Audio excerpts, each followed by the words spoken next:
I mentioned that I've seen people report, and I saw for myself, that there are limits. Like for 1 kilo bars, there's a 10 per customer limit. And I asked, why is there a limit?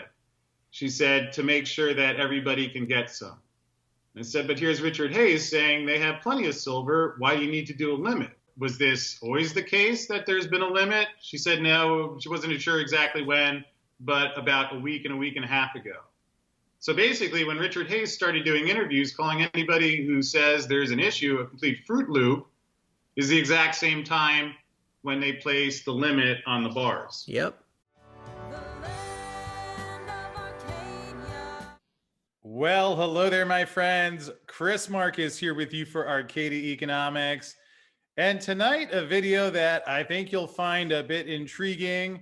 I've talked in the past week about how there were a lot of bizarre statements coming out of the Perth Mint that were in contradiction to what John Adams was reporting, contradiction to what I've seen a lot of people posting on Twitter and what people have been sending me personally. So again, I wanted to do what was appropriate, investigate, not count on anybody else's words. So I called the Perth Mint last night, and it was quite a hoot. I tried to give the Perth or Richard Hayes the chance to address some of the inconsistencies I've found. And with that said, why don't we just play this clip, because I was quite honored to be called on to Sprott Money News for their weekly wrap-up today, where we talked about it. Perhaps the only last thing that I'll add before we get started is... Now, for the thousands in attendance and the millions watching around the world, ladies and gentlemen, let's get ready to rumble! You're listening to the Weekly Wrap-Up on Sprott Money News. Happy Friday from Sprott Money News at SprottMoney.com. It's Friday, April the 2nd, 2021. It's time for your weekly wrap-up. I'm your host, Craig Hemke. Joining us and sitting in for Eric this week is Chris Marcus. His website is Arcadia Economics. We've had Chris on before. He's a renowned expert and author, and it's great to have his input this week for the weekly wrap-up. Chris, thank you so much for joining me. Thanks, Greg. Sure is a pleasure to be here. Always fun to talk with you, and especially with the interesting things going on in the market. So really having a lot of fun. And by the way, I called the Perth Mint yesterday. If you want to talk about that, amongst other things, just let me know. We are definitely going to talk about that, my friend. Before we get started, and we will focus on silver here and the ongoing shortages around the planet. Before we get started, though, we got to talk about SprottMoney.com, because we do have some silver in stock. You've been waiting for the right time to buy some precious metals. That time might be now. We've got Royal Canadian Mint gold and silver maples. We've got 100-ounce silver bars and many other bestsellers, such as our Sprott silver rounds, all well priced at SprottMoney.com. You can buy them directly online. But if you want to talk to a human being and you've got some questions, just give us a call at 888-861-0775, and someone from the Sprott team will be happy to help you. As we get rolling here this week, it's important to note that the U.S. markets are closed here on Friday. You'll see some trading electronically as the spot price moves, and then we'll also be seeing the Globex price action that kind of follows that, but it'll be very light volume, again, with the U.S. markets closed. Of course, Friday also brings the latest employment report here in the U.S. That'll be driving both the bond market and the dollar, which in turn will move the precious metals. Maybe have a bigger impact on Monday than it will on Friday. But we'll keep an eye on all of that today. It's been a very interesting week with the metals getting sold off sharply back on Monday and Tuesday, but then rallying back and recapturing most of those losses Wednesday and Thursday. Finally appears that after a full 3-point move in the dollar index over the course of the month of March, that maybe it's easing a little bit. It certainly had gotten overbought. Having the dollar come back down is helping, as the computers that trade the futures contracts, that's one of their key inputs on a daily basis. And having the dollar fall some has helped silver in particular. But also we've seen Interest rates come back down too. 10-year note perhaps has double topped up near 1.75%. It's back down to about 168 as I speak. And so maybe we're going to get some easing of interest rates as well, and that might help the recovery if not just the bounce in the precious metals. We've got a lot going on in the precious metals as the second quarter begins. But one of the themes that is carried with us out of the first quarter is the ongoing silver squeeze movement. Sprott Money and all of the other major North American dealers were simply sold out of product back in early February as the Reddit crowd and the Wall Street silver crowd and all the other silver and gold investors wiped out the inventory by buying it all up over the course of a weekend, and the industry has tried to catch up ever since. It has created all sorts of little supply squeezes, not only at the wholesale level, but also the retail level. And now we're starting to really get some interest worldwide in taking a long, hard look at some of the unallocated accounts that are run in Australia, in Canada, in Switzerland.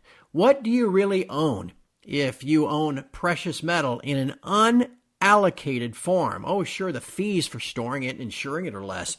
But do you really have a claim on that metal? Maybe if you wait 90 days, you have a claim. But what if there's a whole bunch of other people that have a claim and they show up before you? Would you rather not have actual physical metal in your hands now? And if that's the case, what kind of jam does that put in the mints and the bullion dealers that offer these unallocated accounts? This is a very weak link in the pricing scheme that is used to price precious metals.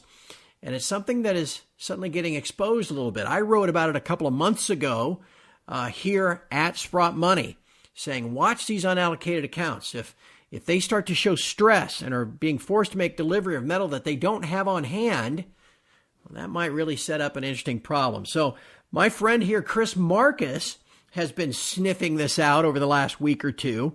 And Chris doesn't hold back. He just goes right in there, starts making phone calls and trying to find out directly for himself what people have to say whenever there's a big story, like a good reporter should. So, Chris, thank you for joining me today. I'm really interested to hear what you've learned as of late. Let's get right into the Perth Mint story. This is something that's been percolating on Reddit, on Twitter, and around the internet now for a couple of weeks, as there's a lot of question about what holders of unallocated metal at the Perth Mint actually own.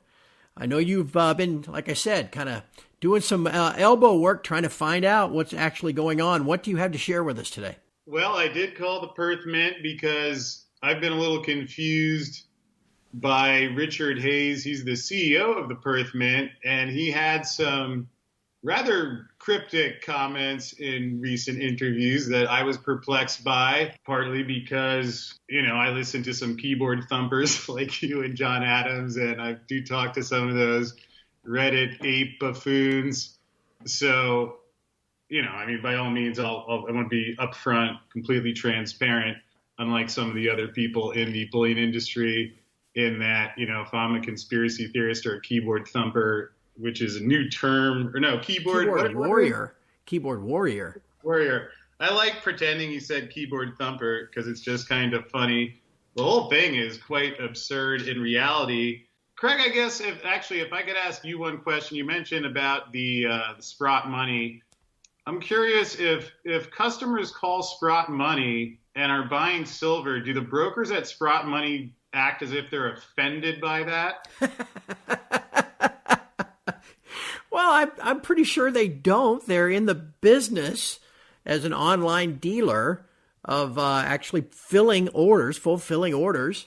You can take delivery or you can store it with Sprott Money, but they're happy to help you convert your fiat cash into physical metal. No doubt about that. I've never met Eric Sprott. I've learned a lot from him. You know him pretty well. Have you ever heard him refer to his customers in a manner like keyboard warriors, or basically express, and don't take my word for it, people can go listen to his interviews, but it sounds like outright disgust for his clients buying their products. And I was confused by that, which is part of why I called last night. But do you understand that, or am I missing something there? No, you're not. Again, you're referring to Richard Hayes, who is the CEO of the Perth Mint. And he has shown apparent disdain for customers. I remember, Chris, a couple of years ago, writing an article called Kitco Commits Corporate Suicide, because in a similar vein, Peter Hugg of Kitco had put out a report that said 25 to 50% of all precious metals investors are kooks and lunatics. And I thought, why would you describe your customers that way? But anyway, so maybe that's prevalent in the industry. I know Eric doesn't feel that way, but maybe that, if you're in the insiders club, that's how you look at it. I mean, I think Andy Scheckman, who I do business with, so I refer clients to them, and he's been doing gold and silver sales. I believe he did an interview with the Reddit group. He looked at it as promotion. Right. And I'm confused why an institution that's advertising itself as one of the largest gold and silver dealers, everyone else I know in the silver industry is incredible. Or I'm darn grateful. A year ago, we had a business that we didn't know how to monetize, and now conditions for us have been great, and I'm incredibly grateful for that.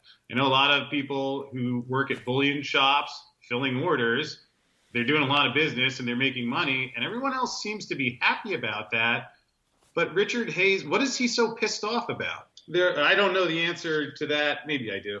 But I'll just say that, again, the way I was raised, hey, maybe I'm a smart ass sometimes. Maybe I don't get everything right, but I don't try to be accountable. I am accountable. If I say something, I don't go looking for fights.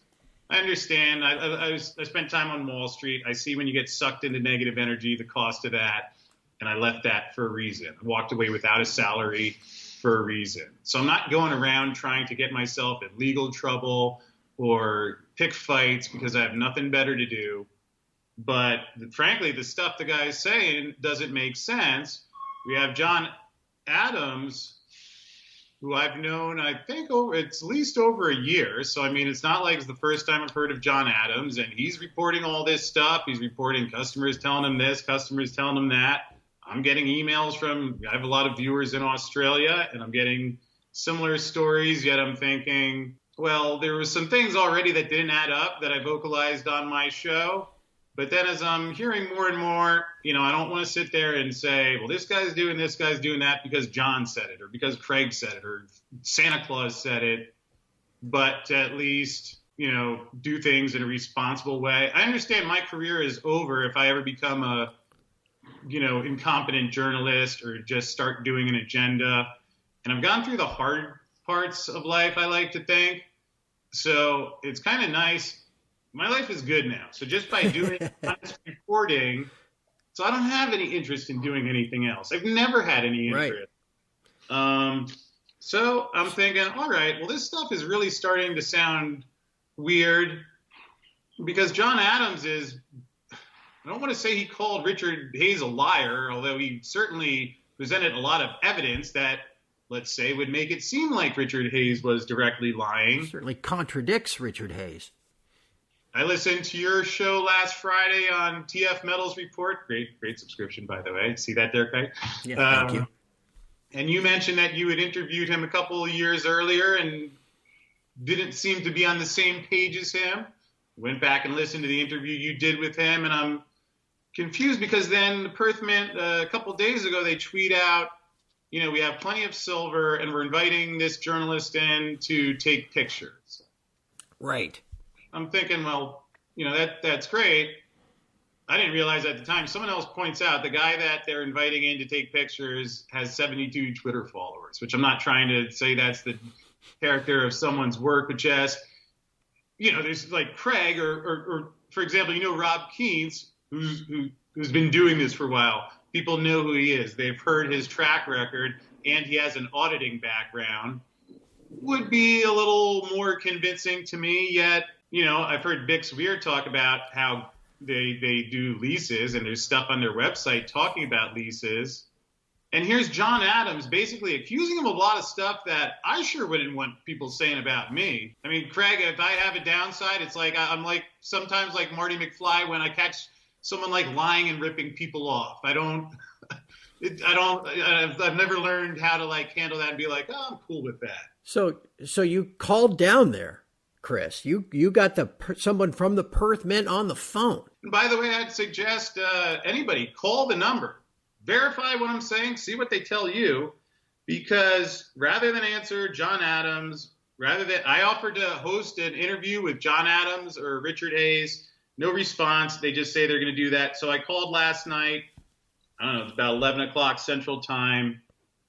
While I'm on hold, they had to put me on hold before I get a broker because of demand. And the message is talking about the accelerated demand and so forth. I'm like, well, that's kind of amusing.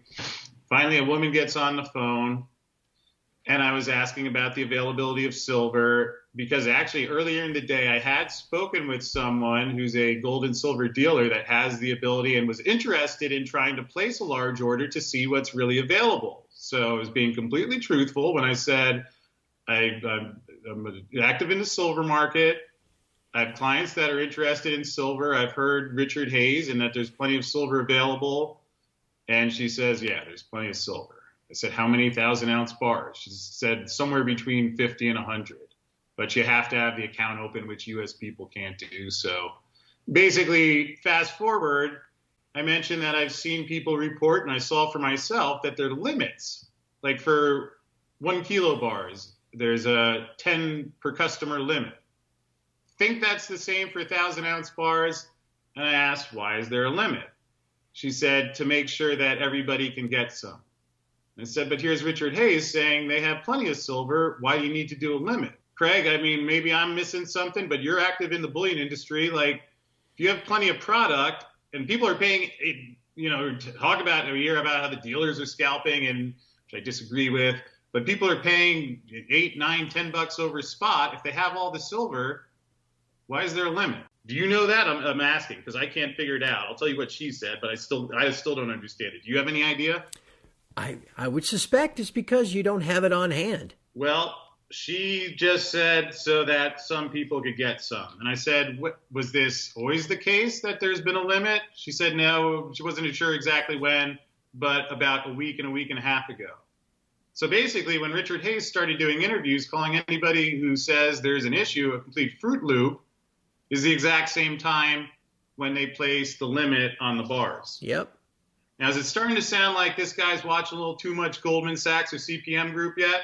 Well, and Chris, remember the Perth Mint has kind of an implied backing by the government of Western Australia. So I don't know if that allows them to feel a little more comfortable in their financial footing, because it even says on their website, you know, if we're unable to deliver the actual metal out of these unallocated accounts, that, hey, we're backed by the government of Western Australia, so we'll just give you cash. So maybe that, you know, like any other government bureaucrat, maybe that skews how they look at things. Well, unless the government of Australia is hiring Keith Neumeyer on the weekends, I don't know what that means. And that doesn't make, I'll just say, that doesn't make me feel comfortable. No. Well, and see, these unallocated accounts in the first place, they're really just exposure to price.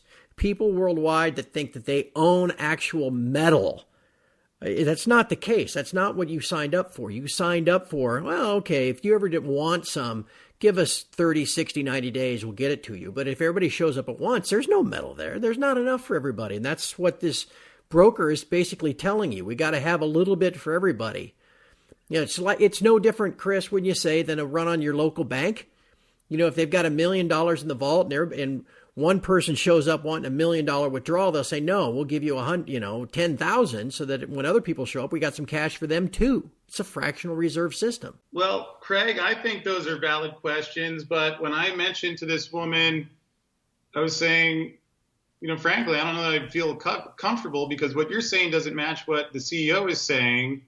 And I'm trying to understand that. And I mentioned, I also do a silver show. I have thousands of people who watch each night. These are questions that they're asking. These are the people who are buying. I'm like, I'm not trying to trick anyone. I said, to be flat out honest, I'm trying to find the truth. But right now, incredibly hard for me to believe that Richard Hayes is telling the truth.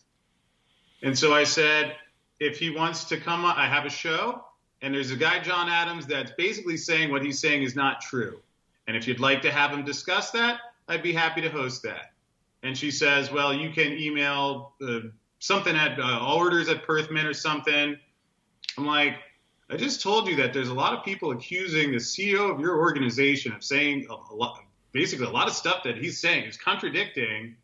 You're telling me to send an email? I said, do you want to put me on hold and talk to him and let him know what I'm telling you? Because certainly if somebody worked for me and received that phone call and they just hung up without getting that person's information or finding me immediately, they would not be working for me. Sure. Yeah. Hold me to that standard for the rest of my time on this earth. And so I'm saying this sounds odd. I'm like, do you want to email him and let him know? Do you want my information? And she's like, well, you can email Perth. And I'm like, right now, you know what? It's about 11 o'clock here. I'm out walking my dog. I'm going to go out for a while. What if I don't remember the email address? Or what if I get home and I feel like doing something else? And she's like, well, I'll pass along the message. And I said, what's my name? She didn't remember my name. She didn't know where. So even if she did tell him, it's okay. Some guy said you're lying. Yeah, some guy. And I'm trying, and she's saying, well, what is it you want me to do? And I said, I don't want you, at this point, I don't need you to do anything. But I'm letting you know that I'm a silver analyst. I left Wall Street because I've seen a ton of crap like this. What this guy's saying is increasingly becoming harder to believe. And instead of sending a journalist that nobody knows about to take pictures, I'm giving him a chance to defend himself because it sure seems like he's lying. And she lets me off the phone without taking my information. And by the way, I will add that I did have my assistant attempt to contact them, and she emailed orders at Perth Mint, and it got email returned as undeliverable. Alexandra Lucchese at Perth Mint is the media person, got an out-of-office reply, and said to email Kira Felstad at Perth Mint. Kira was no reply. And info at Perth Mint, autoresponder about delays due to COVID. Well, Chris, let's kind of wrap up with this. It's not just the Perth Mint.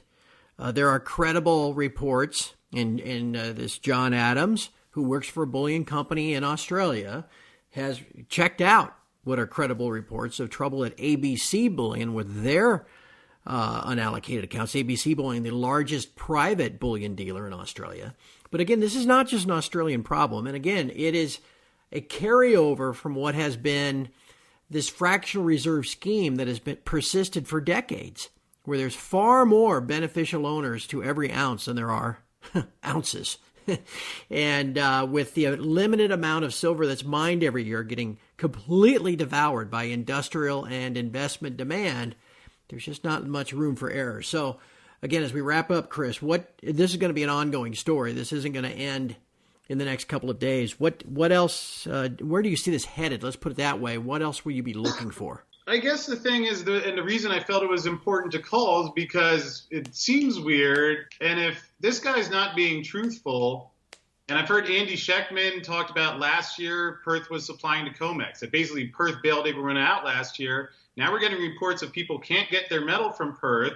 They're rationing it on their website. They're confirming that. So if he's not telling the truth, that's a pretty darn important sign given what we've seen over the past 2 months, where we're seeing metal fly out of the COMEX, coincidentally, right after Jeff Curry and JP Morgan and Goldman Sachs pulled this same exact scheme where they went on TV lying about it. Yep. So a couple last notes, if I may. The last of the thing I said to her is like, would he be interested in doing an interview? And she says, no, he already did his interviews. I said, so he did some interviews where he gave stuff that certainly doesn't add up, and now he has nothing to say. So that says what it is. Another article in my research I found, two of the world's largest banks, HSBC and JP Morgan, have stopped buying gold from the Perth Mint, citing potential damage to their reputation and concerns that the government-owned refiner could lose its London accreditation. JP Morgan and HSBC don't even want to do business with them. So I tried to give Richard the chance to speak for himself. I don't have any interest in inappropriately besmirching someone, but the guy's saying stuff that's not true, and there's a lot of people who have already been cheated for decades. I tried to give him the chance to defend himself, and I'm reporting honestly and accurately what happened. And let me just say, after doing a little research over the past 24 hours, this is just the tip of the iceberg of what I found. And if anyone wants to meet and discuss this in a courtroom with an honest legal judge in a safe environment, you let me know and I'll put my hand to a Bible on anything I've said here anytime. Chris, I'm excited to see where this goes from here for the obvious reasons. You'll have more reporting on this in the days to come. Tell everybody again where they can find you, both on the internet and on YouTube. Yeah, you can find my website is arcadiaeconomics.com. We're in the process of making a PDF that I'll keep updating this information. People can see the links for themselves. Some of these stories, I mean, Craig, you'll probably want to read the link about when Richard Hayes talks about one of the distinguishing features of the Perth Mint is that they were developing a futures contract. And what was different about theirs is that you could actually get the metal. Right. So we'll have that all organized. Again, I'll be covering on my show, Arcadia Economics on YouTube. And I might add that I heard John Adams just got banned from Twitter. And I know there's a lot of issues going around. And fortunately, I have a lot of great people on my team. And we've been coming up with alternate solutions. Right now, there's a fellow who's already built silvergold.tv.